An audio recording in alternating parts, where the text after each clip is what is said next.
Emily. So it's time now to discuss the Shadow Secretary of State for Women and Equalities blaming structural racism for the racial discrepancies in our ability to pay energy bills. Toby, I'll go to you first on this one. What do you reckon this is all about? Do you agree with me that it seems that once Labour get back into power, which looks highly likely at this stage anyway, identity politics will be front and centre? Yes, I think it will be. Clearly, this is what is energising, giving a kind of sense of moral purpose to a lot of Labour activists, and the Labour MPs and the leaders are responding to that. But the notion that Britain is structurally racist is just flat out wrong. I mean, as you pointed out in your introduction, Britons of Chinese and Indian descent actually earn more than white Britons. In schools, the lowest achieving demographic are white working class boys. The highest achieving demographic, when I last checked, were Chinese girls on free school meals.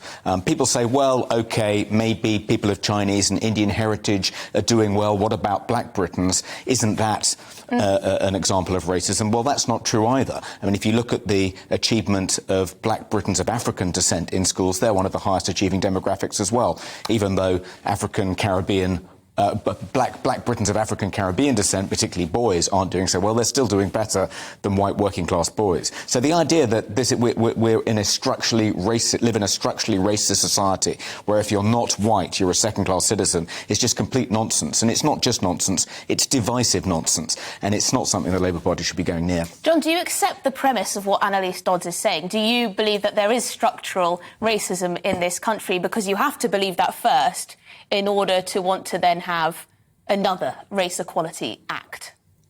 I believe there's inequality in the UK, and I believe there's racial inequality in the UK, and I believe that the Labour Party's task, and it will be when it's in government, is to tackle inequality, and therefore it is likely to legislate to update the race equality legislation and to tackle a range of inequalities. There's the inequality that working class but this is the thing that young men and women I'm glad face. You mentioned class, because the Labour Party was meant to champion, you know, the rights of working class people, equality in that respect. It seems that they've chosen to favour the whole racial and also gender to a lesser degree. That debate, rather than... The Labour Party has got an extensive programme of trade union reform legislation. It's going to give a huge amount... There's a Charter for Union Rights, Workers' Rights, which... it was launched by Keir Starmer and Angela Rayner at the last, not this Labour conference, the one before. So Labour's got a whole swathe of things to deal with working class people, working people, whole set of proposals there. In this case, you know, the origin of the commitment for Labour to tackle racial equality, to renew it, comes from Doreen Lawrence. Doreen Lawrence did a review for the Labour Party, and of all the senior figures in public life in the UK, she's surely one of the ones who is most failed by the racism of the Metropolitan Police. Is that structural? I think it is. I think it was structural. That's what the review found, and it's going to take a long time to root out some of the factors which actually discriminate, which put, you know, working class people, black working class people, a quarter of the working class in Britain are black or brown.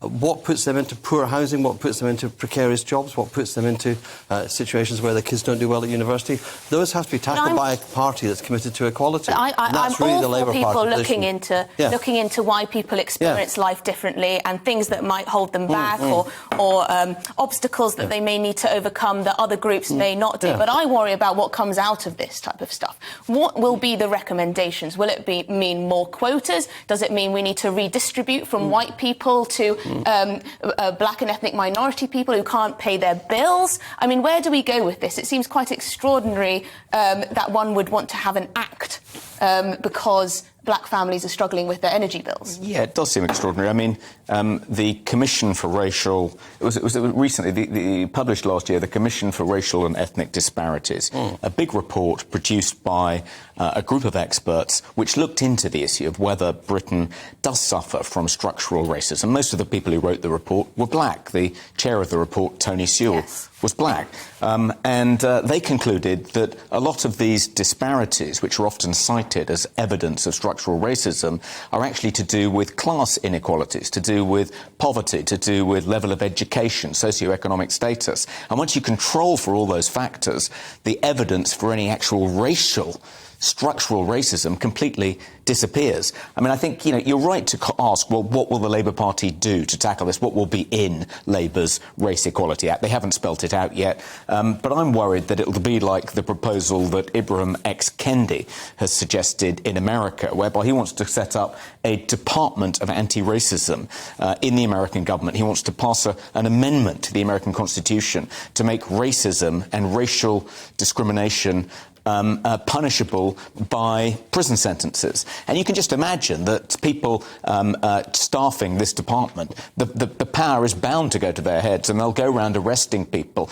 accusing them of racial discrimination, accusing them of responsibility for racial disparities, when really it's nothing to do with them, arresting people for being, for having white privilege. I mean, where does it end? Well, I mean, the Labour Party, I think, it may well win the next general election, but I think the more it leans into these identitarian issues, the more it embraces the trans rights activists' agenda, the more it embraces the racial equality, the anti-racism, the critical race theory agenda, the less likely it is to win the next general election, because these policies alienate white working class people. Well, they do alienate white working class people, but I think they also alienate people of ethnic minority background too, who don't particularly appreciate being lumped into one category, that is BAME. And I can't for the life of me understand why the Labour Party is still using that silly, outdated term. But we do have a little bit of information from Anneliese Dodds on what that Race Equality Act might include.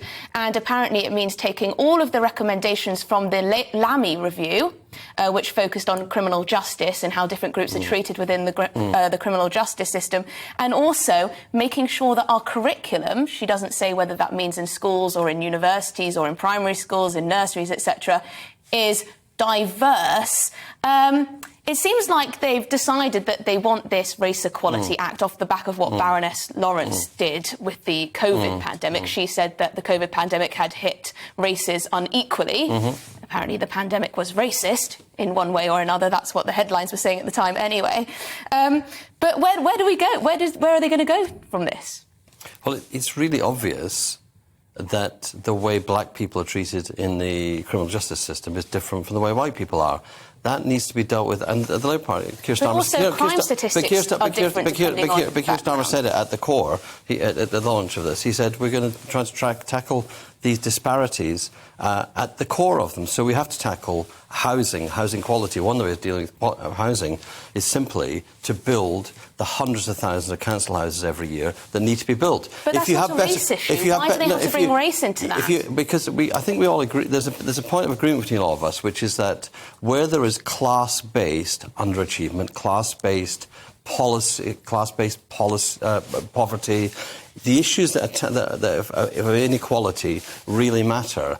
Now, if we're quibbling about whether race and inequality is wrong to look at, but class and inequality is right to look at, we need to look at inequality. The Labour Party was founded to deliver equality. That's always been the core of the project. A large number of people, and in some of the stuff on the criminal justice system that David Lamy's review found, a disproportionate number of young black people are incarcerated. People get incarcerated for offences if they're black, get arrested, get cautioned in ways that white kids don't. And that needs to be dealt with. And that going into the criminal justice system can set you off the track for the rest of your life. But John, Lamy used to, in his earlier work, talk about things that were much more interesting and much more real. For example, he spoke about family breakdown, absent fathers. He talked about all sorts. Figure. And now he seems to only talk about structural racism. Well, he's now shadow foreign secretary, so he's moved.